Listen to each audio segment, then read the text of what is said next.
Hello, law warriors, and welcome to our channel of Coffee and Clauses. जहाँ पर हम अपनी कॉफी के साथ various provisions of the bare act discuss करते हैं. सो आई होप आप अपनी coffee, but wait not today हम लोग बेयर एक्ट डिस्कस नहीं करेंगे. आज हम इम्पोर्टेंट टॉपिक डिस्कस करेंगे, हमारा जीए का टॉपिक. बेशक आपका लॉ कितना भी स्ट्रांग हो, पर आपको मिनिमम कट ऑफ तो जीए की पास करनी है ना. तो ये वीडियो उसके रेफरेंस में है. अब कहते हैं जीए का कोई सिलेबस नहीं होता, एंड सो ट्रू. जीए एक महासागर है, इसका कोई सिलेबस नहीं होता. बट वन थिंग आप कर सकते हो कि प्रीवियस ईयर के पेपर को थोड़ा एनालाइज करके कर सकते हो, ताकि श्योर शॉर्ट जो भी क्वेश्चन है अगर उसमें से आए तो आप ये ना बोलो कि अरे यार ये तो आना चाहिए था, ये तो प्रीवियस ईयर भी था. चलो स्टार्ट करते हैं वीडियो बिना टाइम वेस्ट करे. हमारा 1 मिनट वैसे ही वेस्ट हो गया. तो सबसे पहला क्वेश्चन था कि किसने समर ओलंपिक्स 2024 में होस्ट किया था. तो ये पेरिस ने होस्ट किया था. बिकॉज 2026 चल रहा है, अभी 2024 ज्यादा दूर नहीं है, तो हम इसको याद रख सकते हैं कि समर ओलंपिक्स 2024 में पेरिस ने करा था. बांग्लादेश की करेंसी क्या है? टाका. फिर उसके बाद इसमें तीसरा क्वेश्चन था कि इन्फ्लेशन किस स्टेट को कहते हैं. अब इन्फ्लेशन ज्यादातर लोग करके आएंगे जब आपका करेंसी की वैल्यू हाई होती है, तब लोग करके आएंगे, लोग टिक करके आए थे. पर नहीं, यहाँ पर प्राइस हाई होता है इन्फ्लेशन में. करेंसी हमारी वैल्यू डिक्रीज होती है. देखो हमारा प्राइस हाई क्यों होता है जब भी इन्फ्लेशन होता है? हम कहते हैं प्याज महंगी हो रही है या वो हो रही है, इसकी सप्लाई क्या है तो कम हो जाती है, ठीक है, और तब प्राइस हाई हो जाता है. और दूसरा, वैल्यू ऑफ करेंसी क्यों होगी? बाकी देशों में, जब दूसरी देशों में हमारी करेंसी लो हो जाती है तो वहां पर भी हमारा इन्फ्लेशन की स्टेट आ जाती है, जहाँ पर वैल्यू ऑफ करेंसी डिक्रीज हो जाएगी. एमएसपी की फुल फॉर्म पूछी थी, जिसका मतलब है मिनिमम सपोर्ट प्राइस, ठीक है. अब इसमें पूछा था प्रेसिडेंट ऑफ एनडीबी. जब 2020 पेपर था तो उसमें उस टाइम हमारे मार्को प्रोदो त्रोजियो थे, पर अब हमारे दिल में रहने वाली रूसेफ हो गई है, तो दिल्मा रूसेफ. ये बस ट्रिक है याद करने की, ठीक है. तो एनडीबी की दिल्मा रूसेफ है, ठीक है. अब ये 2030 तक बनी है, तो ये पहले रह चुकी है, फॉर्मर प्रेसिडेंट रह चुकी है ब्राजील की.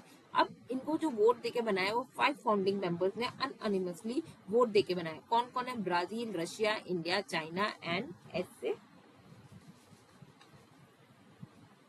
South Africa. जो कि हमारा ये जो साउथ अफ्रीका था वो कब ज्वाइन किया था? अगर आपको पता हो, साउथ अफ्रीका ज्वाइन हुआ था 2009 में. ये लेट ज्वाइन हुआ था, पहला हमारा ब्रिक की था, ठीक है, ये बात याद रखिएगा. फिर रिसेंटली 10th शेयर होल्डर्स हमारे एडेड हुए हैं उज्बेकिस्तान. ये रिसेंट न्यूज में है, ये इंपॉर्टेंट हो सकता है कि कौन सी कंट्री ऐड हुई है हमारी एनडीबी में. वोटिंग राइट्स कितना है इंडिया का एनडीबी में? 20.6. ये एमसीक्यू में दे रखा था, ठीक है. 20.6 है इंडिया का वोटिंग राइट, ठीक है. फिर उसके बाद अभी current global rank index, hunger index, sorry global hunger ranking index है, सॉरी हंगर रैंक इंडेक्स कितनी चल रही है? अभी 2025 का चल रहा है, 2026 का आया नहीं, तो 102 है आउट ऑफ 123. आरटीजीएस मैंने अपनी payment system and settlement act में बताया था. आरटीजीएस की कितनी हमने लिमिट और वो सब बताया था, वो जरूर करके जाइएगा. आरटीजीएस है रियल टाइम ग्रॉस सेटलमेंट, ठीक है. कैपिटल ऑफ अजरबैजान कौन है? बाकू, ठीक है. एफटीएफ हमारे न्यूज में आया था इसमें, तो अभी जो न्यूज में हमारा एफटीएफ आया था, पिछली बार भी क्वेश्चन दिया था 2020 में, तो अभी देख लेते हैं हम. यूके ने प्रेसिडेंसी दी अभी एफएटीएफ का, उसमें वो रिफॉर्म्स लेकर आएगा 2026 टू 2028. अब जो 3 कंट्रीज थी उसने ग्रे लिस्ट में ऐड किया, इन लोगों को ग्रे लिस्ट में ऐड किया. कौन कौन सी है? इराक है, इराक से तो ऑफ कोर्स सभी चिड़े हुए हैं, तो इराक को तो ऐड करेंगे. बॉन्सेनिया और हेर्जोगिना, ये 3 कंट्री है जिसको ऐड किया हमारे एफटीएफ लिस्ट में, ठीक है. अब इनको किनको रिमूव किया ग्रे लिस्ट से? Algeria and Namibia removed from grey list, ठीक है. ये 2 हमारी ग्रे लिस्ट से रिमूव हुई है, ठीक है. ब्लैक लिस्ट कंट्री कौन कौन सी है? नॉर्थ कोरिया है, ईरान है, म्यांमार है. 3 ही अभी हमें, ठीक है. ये बात याद रखिएगा, अभी 3 ही है इसमें ब्लैक लिस्ट में. और कौन कौन से हटाइए? हमें इराक को हटाया, बॉन्जेनिया को हटाया, एंड हर्जोगिना को हटाया, नामीबिया एंड अल्जीरिया को एड, सॉरी इन सबको ऐड किया. आईबीएच को ऐड किया है, एंड अल्जीरिया, नामीबिया को हटाया, ठीक है. आईएमपीएस इमीडिएट पेमेंट सर्विस, मैंने आपको इसकी बता रखी है. प्लीज पीएसएस वाली मेरी जरूर वीडियो देखिएगा. NEFT net electronic fund transfer, ठीक है. फॉर्च्यून कितना है? 500 कंपनी लिस्ट में अभी जो रिसेंट रिलीज हुआ है, पिछली बार भी ये क्वेश्चन था तो रिसेंटली भी पूछ सकते हैं. फॉर्च्यून 500 कंपनीज में, क्योंकि अमेजोन ने वॉलमार्ट को अभी ओवरकम किया. पहले वॉलमार्ट से ऊपर था, अब अमेजोन आ गया ऊपर.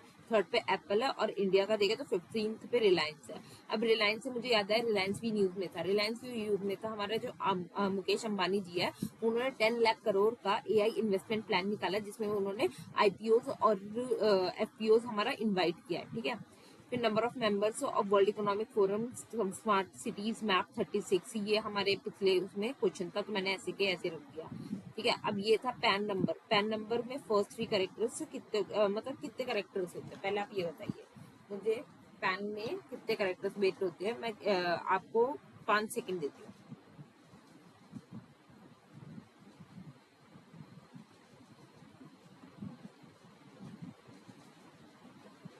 आई होप आपने आंसर दे दिया हो।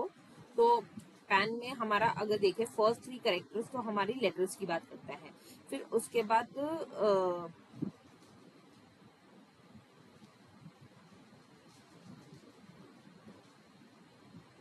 कोई भी आंसर नहीं दे रहा मुझे लगता है।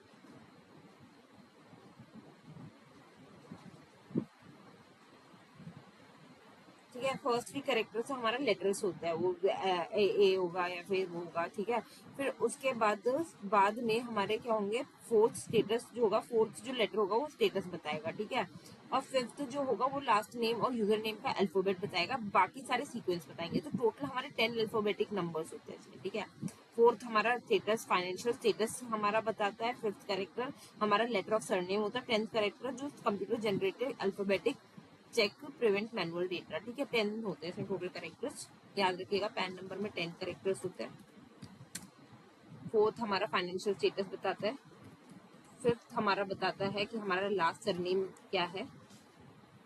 ठीक है, और बाकी हमारे 10 होते हैं। ये बात याद रखनी है आपको पैन कार्ड में, ये आ सकता है क्योंकि ये हमारे 2020 में पूछा गया। फिर उसके बाद पंडित दीनदयाल प्लेटफॉर्म पेट्रोलियम कहाँ है, यूनिवर्सिटी गुजरात में है। लोनर लेक कहाँ है, महाराष्ट्र में है। नबार्ड कब स्टैब्लिश हुई थी, 1982 में हमारा नबार्ड स्टैब्लिश हुआ था। एनक्लैट हुई थी 2016 में। अब एक और इम्पोर्टेंट क्वेश्चन आता है, स्वच्छ भारत मिशन हमारा कब लॉन्च हुआ था, तो ये 2 अक्टूबर 2014 में हुआ था। अब अगर ये स्वच्छ भारत मिशन के बारे में पूछ सकते हैं, तो अभी जो करंट हमारी स्कीम चल रही है, मैंने इसमें 2 इंपॉर्टेंट स्कीम इंक्लूड किया है। अगर आप चाहो तो कमेंट सेक्शन में और स्कीम भी इंक्लूड कर सकते हो। तो स्वच्छ भारत मिशन हमारी कब है, 2 अक्टूबर 2014।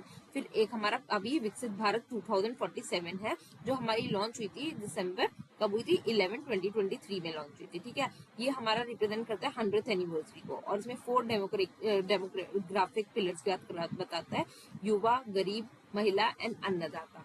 तो अगर आपको कोई और इन्फॉर्मेशन पता हो या कुछ भी हो तो आप कमेंट सेक्शन में बताइए। पेमेंट विजन की बात करते हैं। पेमेंट विजन अभी अभी स्कीम एक लॉन्च हुई है 2028 में 28 में। तो ये इसका जो टाइटल है, वैसे तो ये पुरानी स्कीम है, पर इसका टाइटल क्या बता रखा है, शेपिंग इंडिया पेमेंट फ्रंटियर। ये भी बहुत बार न्यूज में आई है। तो इसका टाइटल ऑफ द डॉक्यूमेंट है शेपिंग इंडिया पेमेंट फ्रंटियर। अब इसमें क्या है, 2-3 बहुत इंपॉर्टेंट की कैरेक्टरिस्टिक्स है। पहला है, इसमें शेयर रिस्पॉन्सिबिलिटी दे रखी है इन केस ऑफ फ्रॉड। कौन कौन कंपेंसेट करेगा, बेनिफिशियरी बैंक और इशूइंग बैंक को दोनों मिलके फ्रॉड की जो रिस्पॉन्सिबिलिटी होगी वो ये बेयर करेगा। ठीक है, कौन कौन है, पेमेंट बेनिफिशियरी बैंक जिसको बेनिफिशियरी, और इशूइंग बैंक जो अपना इशू दे रहा है।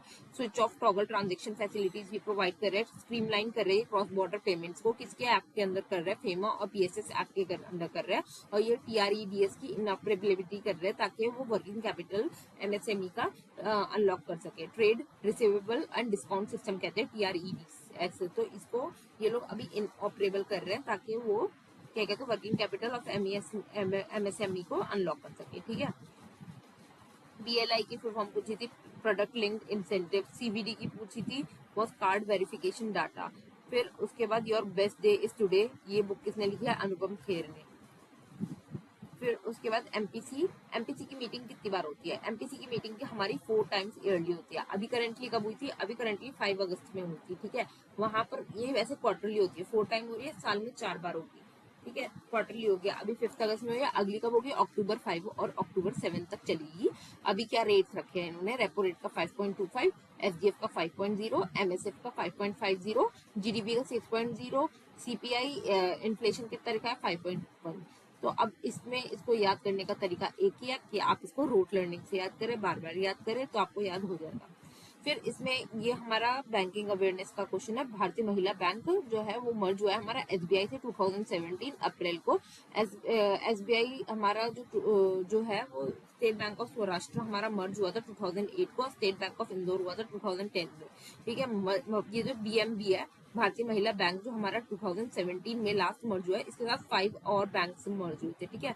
तो उनके नाम याद रखना जरूरी नहीं है, जितना भारतीय महिला बैंक और फिर बैंक ऑफ सौराष्ट्र वो 2008 और bank state bank of Indore का bank 2010। Kerala first country to fix floor price of vegetables, ठीक है। आईएफएससी में कितने कोड होते हैं? 11 कैरेक्टर कोड होता है। 1 to 5 हमारा बैंक कोड, 5th हमारा फ्यूचर यूज एंड 6 to 11 हमारा ब्रांच कोड। तो ये हमारे सारे जनरल अवेयरनेस के क्वेश्चन थे, जिसमें हम एक बार और रिवाइज कर लेते हैं आपके साथ। इम्पोर्टेंट, सिर्फ इम्पोर्टेंट देखो, टाका की करेंसी बांग्लादेश, ठीक है। Inflation decreases currency, MSP minimum support price, ठीक है। एनडीबी का भी कौन है? दिल में रहती है हमारी रूसेफ। फिर उसके बाद इसको फाउंडिंग मेंबर्स, अभी उज्बेकिस्तान ने एंट्री लिया हमारी एनडीबी में। एनडीबी का शेयर होल्डिंग राइट्स कितना है? इंडिया का 20.6। India current global hunger index according to 2025 है हमारा ये 10, ठीक है। अगर आप बाद में देखोगे तो हो सकता है बदल जाए। फिर उसके बाद एफएटीएफ में अभी करेंटली कितने कंट्रीज को ऐड किया है? 3 कंट्रीज को किया है, हमारा इराक, बोन्जेनिया एंड हर्जोवोगिना ग्रे लिस्ट में ऐड किया। और किसको हटाया? अल्गेरिया, नामीबिया को हटाया है। अभी करंट ब्लैक लिस्ट कंट्री में north Korea, Iran and Myanmar है, इसका मतलब पाकिस्तान को हटा दिया है, ठीक है। फॉर्च्यून 500 कंपनीज लिस्ट, ये बहुत इंपॉर्टेंट है कि अमेजोन ने इसको सुपरसीड कर लिया है वॉलमार्ट को, ठीक है। अभी 15th रैंक पे रिलायंस चल रहा है, हमारे मुकेश अंबानी जी चल रहे हैं। मुकेश अंबानी से याद आते हैं तो उन्होंने अभी 10 लाख का करोड़ का आईपीओ फाइलिंग किया है एंड जियो फाइनेंस फाइलिंग की है, ठीक है। फिर world economic forum maps cities map 36। अभी हमारा स्पेस एक्स ने भी आईपीओ फाइलिंग की थी। कमेंट सेक्शन में बताओ कितनी आईपीओ फाइलिंग की है स्पेस एक्स ने। फिर पैन नंबर, टोटल नंबर होता है 10। 4th financial status and 5th हमारा लेटर्स ऑफ सरनेम बताता है। 10th हमारा यूनिक नंबर बताता है, ठीक है। लोनार लेक महाराष्ट्र, नाबार्ड हमारा कब स्टैब्लिश हुआ था? 1982। एनक्लैट हमारा 2016।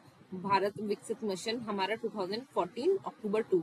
जैसी हमारी भाजपा सरकार आई थी तो इन्होंने हमारा स्वच्छ भारत मिशन लॉन्च किया था अक्टूबर 2 गांधी जी के बर्थडे के दिन 2014। विकसित भारत कब हुआ? दिसंबर 11, 2023।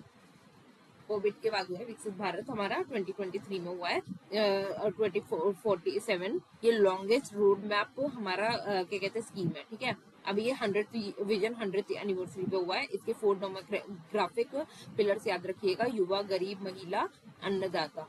पेमेंट विजन बहुत इंपॉर्टेंट है, इसमें हमारा switch off toggle transaction important है, शेयर रिस्पॉन्सिबिलिटी वाला इंपॉर्टेंट है,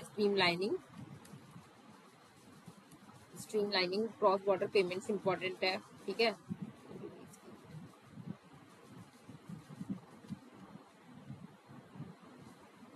PLI product link incentives, card verification data, CVD, सारी फुल फॉर्म जरूर याद करके जाइएगा। ये एमपीसी का रेट आपको बता दिया अभी करंट का। हमारी जो कोरम मीटिंग हुई है अगले अक्टूबर 5 को हम लोगों की। अक्टूबर 5 के बाद अगर कोई देख रहा है तो वहां पर आप उसकी करंट देख लीजिएगा, वरना तो मैं वीडियो डाल ही दूंगी। वैसे डीएमबी हमारी जो मर्ज हुई है 2017 में, हमारा स्टेट बैंक ऑफ इंदौर हुआ है 2010 में, स्टेट बैंक ऑफ सौराष्ट्र हुआ 2008 में। तो ये था हमारा पूरा 2020 का जीए। तो आई होप आपने रिवाइज कर लिया हो और बार बार देखते रहिए, याद करिए। मिलते हैं नेक्स्ट वीडियो में नेक्स्ट जीए के साथ और कोई वेरएप के साथ। तब तक कीप रिवाइजिंग। बैंकिंग लॉस की वीडियो देखिए, पीएसएस की वीडियो जरूर देख लीजिएगा क्योंकि उसमें payment system and settlement act, तो उसमें बता रखा है मैंने यूपीआई के सारी जितनी भी लिमिट्स है कौन कौन से होती है, आरटीजीएस, आईएमपीएस, इन सब की लिमिट बता रखी है और कितने उसमें होते हैं। तो मिलते हैं नेक्स्ट वीडियो में। Okay bye, all the best.